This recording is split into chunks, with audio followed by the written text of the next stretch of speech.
Good evening and welcome in. If you can hear me, give me a thumbs up or share a chat message.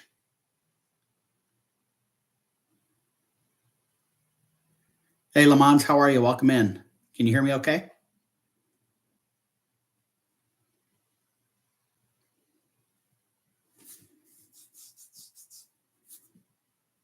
Perfect. So, hey, Jules, welcome in. We'll give it a little bit of time for some folks to join us. This is the first time that I've launched the live, so I'm a little nervous to make sure that it worked okay and that everybody could hear me. I have no idea if my voice is too loud or if it's just right or whatever. Hey, Gary. Hey, Chris. Gary, I don't know if you're talking about you being the king of Beverly or me, because I put down a lot of Beverly with that pickle back in September. I put down a whole water bottle full. It was actually didn't taste so bad. Trying to get myself positioned so my glasses aren't glaring quite so bad into the screen. Chris, you're stuck with me tonight. I don't believe Janelle will be joining. But we'll give it a little bit of time here before we dive into the questions. I've got a few questions and I've got some stuff scribbled down. Thanks, Lamont. I appreciate that. But if at any point in time you have questions, let her rip and we'll dive into those as well. It's finally feeling more spring-like here. I live in Nebraska. The weather here is crazy. Last Tuesday, so a week ago yesterday, we had a blizzard, had about 6 inches of snow, had 50-mile-an-hour winds. 6 days later it was 82 degrees. Gary, you're right. It's not horrible. From my understanding, it's supposed to be a palate cleanser.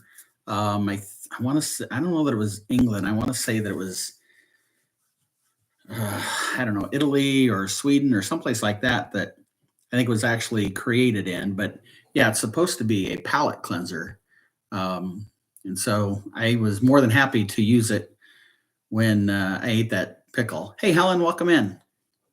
So yeah, after taking a bite of that big old pickle, which I was thankful I didn't lose my cookies on that, I was happy to drink that bottle of Beverly, and then I also wolfed down almost an entire bottle of Pepto-Bismol. Yeah. So yeah, Gary. So it was, like I said, we had a blizzard a week ago Tuesday, and then on Monday, so 6 days later, it was 82 for a record high. It was in the 50s yesterday, so we lost almost 30 degrees, and now it's back up to 70 today. It'll be in the 70s the rest of this week, and then Saturday in the 40s. So it's kind of a little bit of a roller coaster ride that we're on.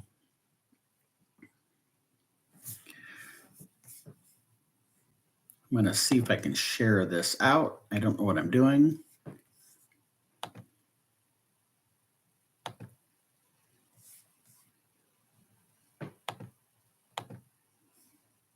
No, I won't worry about that tonight. So how's everybody doing this evening? Hopefully a good week so far. Over halfway done with Wednesday night.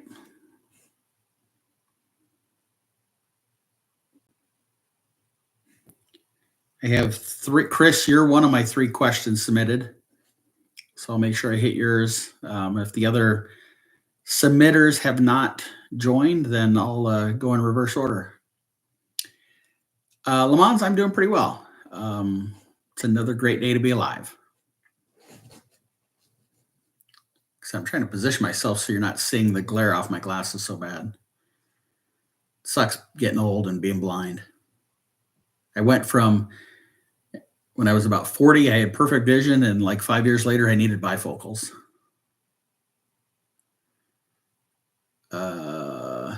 Yeah, so I don't know if the Capitals game is on here, Jules, but I've been bad about since the time zone change, or not time zone, but the time change, daylight savings. I've been going to bed too late at night, so I've been hurting in the mornings.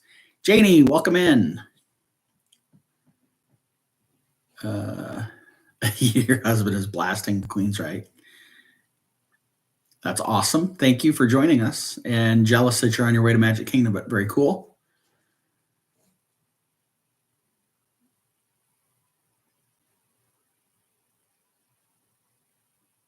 Hey there, Darla. How are you? Welcome. And Helen, hopefully you're resting easy this evening and get some good sleep tonight. There's Wolf. How are you? Welcome in. All right. So, Jules, you mentioned Capitals. How many goals is Ovechkin away from breaking Gretzky's record now?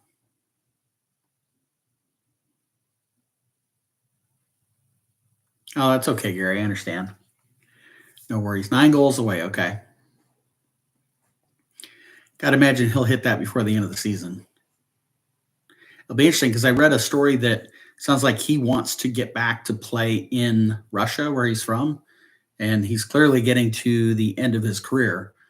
So there's some thought that he would be going to play in Russia next year. So it'll be interesting if he doesn't break the record, what he chooses to do next year.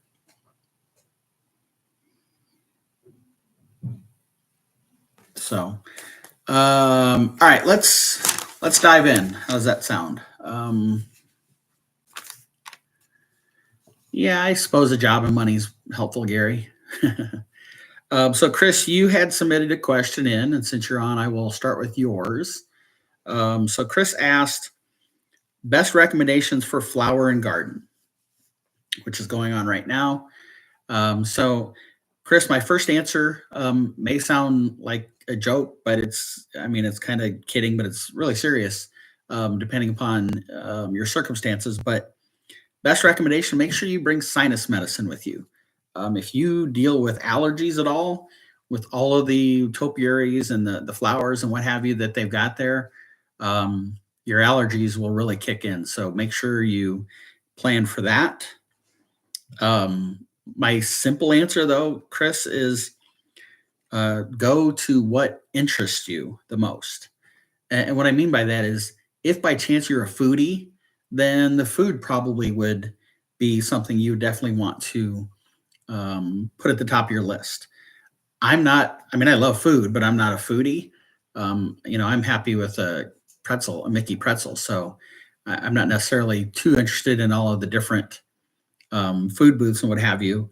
So, just a variety of things. For me, the topiaries are incredible. And that's something you don't get to see all year long. And certainly I don't see them here. And I'm sure where most of us live, you don't see topiaries out and about. So I would definitely say the topiaries are high on the list. Hey, CC, welcome in. I'll get to your question next.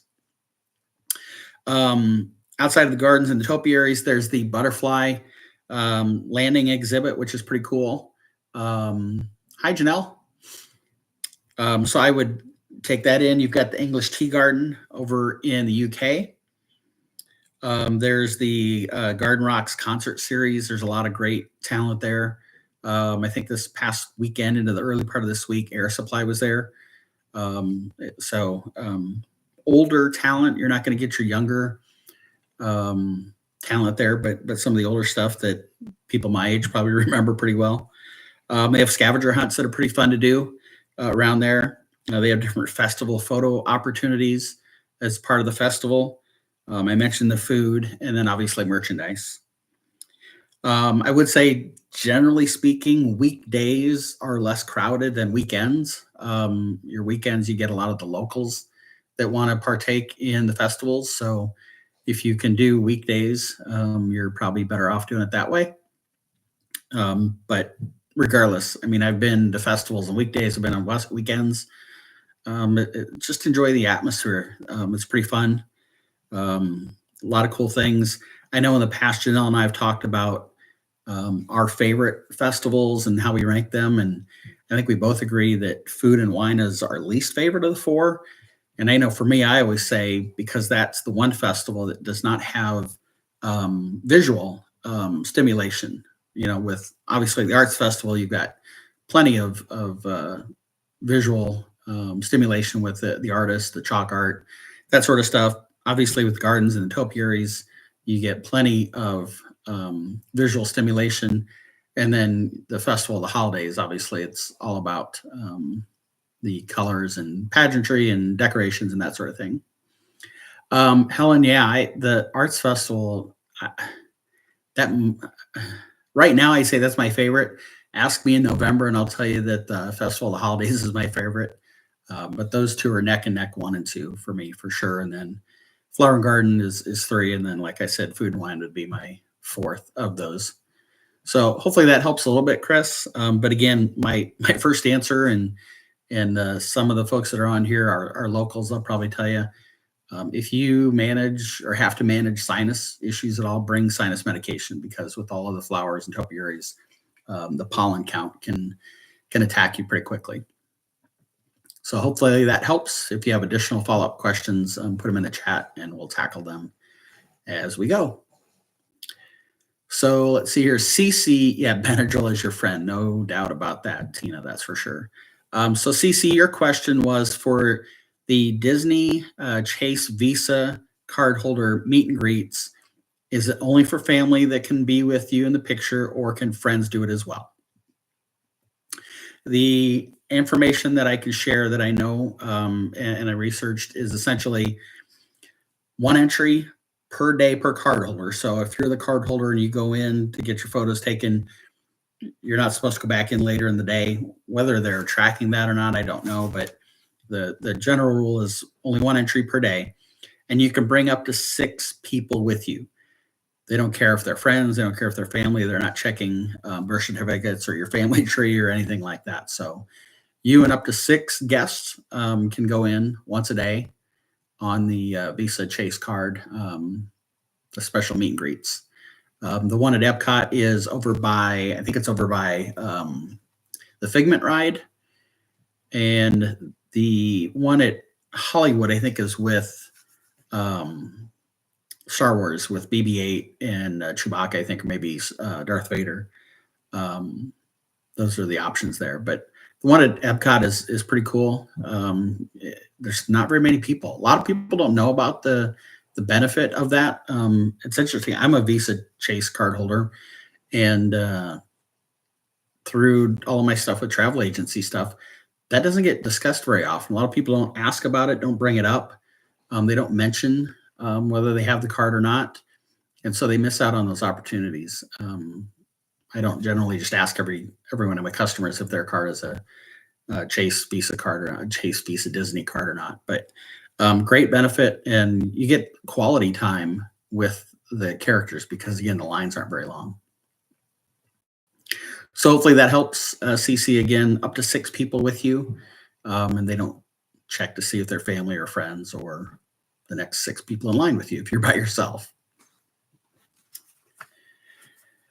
Okay, check here with chat. I don't see anything in. Okay, so next on my list, Unicourse had sent this in